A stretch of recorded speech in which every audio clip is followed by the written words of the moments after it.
नमस्कार दोस्तों, आप में से बहुत सारे ऐसे विद्यार्थी हैं जो सेंट्रल गवर्नमेंट जैसे एसएससी, बैंक, रेलवे की तैयारी कर रहे हैं। स्टेट में आप बिहार, यूपी या किसी भी एग्जाम की तैयारी कर रहे हैं, तो ये जो न्यू अपॉइंटमेंट मैं आपको करा रहा हूं, समझ लीजिए एग्जाम के लिए बहुत ही महत्वपूर्ण है। हर साल जब भी बच्चा पेपर देने बैठता है तो यहां से प्रश्न आपसे पूछे जाते हैं नए नए अपॉइंटमेंट को लेकर। तो किन की नियुक्ति किस पोस्ट पे किस विभाग में हुई है, चलिए ताबड़तोड़ तरीके से रैपिड फायर स्टाइल में करते हैं।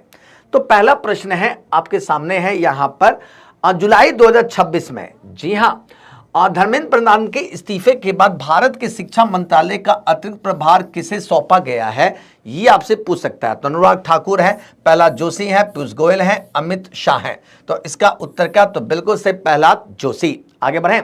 अगला प्रश्न है, केंद्र सरकार ने किसे राष्ट्रीय मानवाधिकार आयोग का नया महासचिव नियुक्त किया है? तो ये पूछ सकता है। तो राजीव कुमार है, वी.आर. कृष्ण अय्यर है, पीयूष गोयल है, अरुण कुमार मिश्रा। तो इसका उत्तर क्या? तो जी हां, बिल्कुल सही, पीयूष गोयल है, सी। आगे बढ़ें। अगला पूछा है, भारतीय रिजर्व बैंक के 26वें पूछा है गवर्नर कौन बने हैं, यहां से पूछा है, आंसर करिए। तो शक्तिकांत दास है, संजय मल्होत्रा है, रोहित जैन है, पूनम गुप्ता है। जी हां, बिल्कुल सही, इसका उत्तर संजय मल्होत्रा हमारे आरबीआई के 26वें गवर्नर के पद पर नियुक्त हुए हैं, याद रखना। अनिल चौहान की जगह नए चीफ डिफेंस ऑफ स्टाफ कौन बने हैं, यहां से प्रश्न आपसे पूछ सकता है।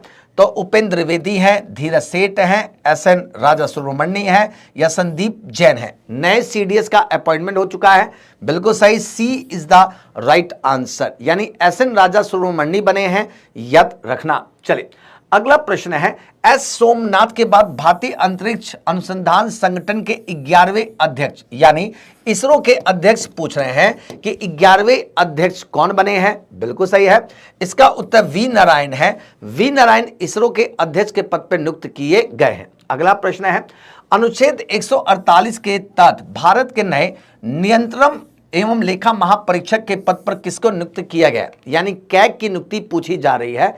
तो बिल्कुल सही, के संजय मूर्ति हैं और राष्ट्रपति के द्वारा इनकी नियुक्ति किया जाता है। कार्यकाल 6 वर्ष का या 65 वर्ष की उम्र तक होता है। चलिए आगे बढ़ते हैं। अगला प्रश्न है, जुलाई 2026 में नीति आयोग के नए मुख्य कार्यकारी अधिकारी या सीईओ के पद पर किसे नियुक्त किया गया है? तो यहां से प्रश्न आपसे पूछा जाता है, तो आपका उत्तर होना चाहिए। तो निधि छिब्बर है, अशोक कुमार लाहिड़ी है, पीयूष गोयल है, अनुराग जैन। जी हां, निधि छिब्बर की जगह अब वर्तमान में नीति आयोग के सीईओ कौन, अनुराग जैन को नियुक्त किया गया है। तो यहां से भी प्रश्न आ सकता है। चलिए आगे बढ़ते हैं।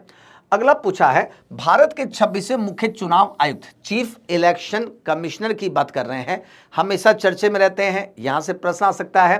तो ज्ञानेश कुमार है, अमित गर्ग है, रविशंकर या सौरभ विजय। बिल्कुल सही, ज्ञानेश कुमार को चीफ इलेक्शन कमिश्नर के पद पर नियुक्त किया गया है, जो 26वें चीफ इलेक्शन कमिश्नर है। अगला पूछा, भारतीय खुफिया, जी हां, एजेंसी रॉ के प्रमुख के रूप में किसे नियुक्त किया गया है? तो यहां से पूछा जाए, महेश दीक्षित है, पराग जैन है, सुजीत पांडे है या शासक में शत्रुजीत सिंह कपूर है। आपका उत्तर होगा तो बिल्कुल सही, Parag Jain is the right answer, बोले तो बी। आगे बढ़ते हैं।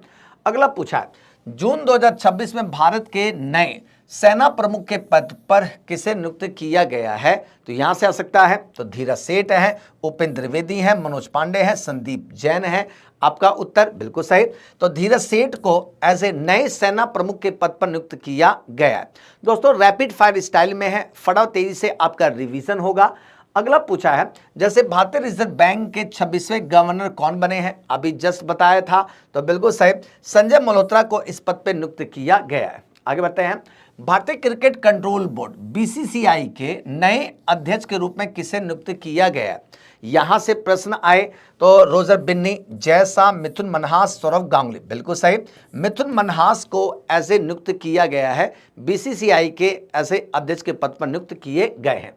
अगला प्रश्न है, भारत के वर्तमान रेल मंत्री और इलेक्ट्रॉनिक्स व सूचना प्रौद्योगिकी मंत्री के पद पर किसे नियुक्त किया गया है? तो बिल्कुल सही, अश्वनी वैष्णव जी इस पद पर नियुक्त हैं, याद रखिएगा। रेलवे मंत्री भी हैं, इलेक्ट्रॉनिक और सूचना प्रौद्योगिकी मंत्री के पद पर भी कार्यरत हैं वर्तमान में। अगला प्रश्न है, भारत के वर्तमान में कृषि एवं किसान कल्याण तथा ग्रामीण विकास मंत्रालय के मंत्री कौन है? दोस्तों ये सारी चीजें आपको याद करके चलनी चाहिए। अगर आपको इतनी जानकारी है तो आपकी नॉलेज बढ़ती जाएगी, कॉन्फिडेंस बिल्डअप होता जाएगा। जवाब दीजिए।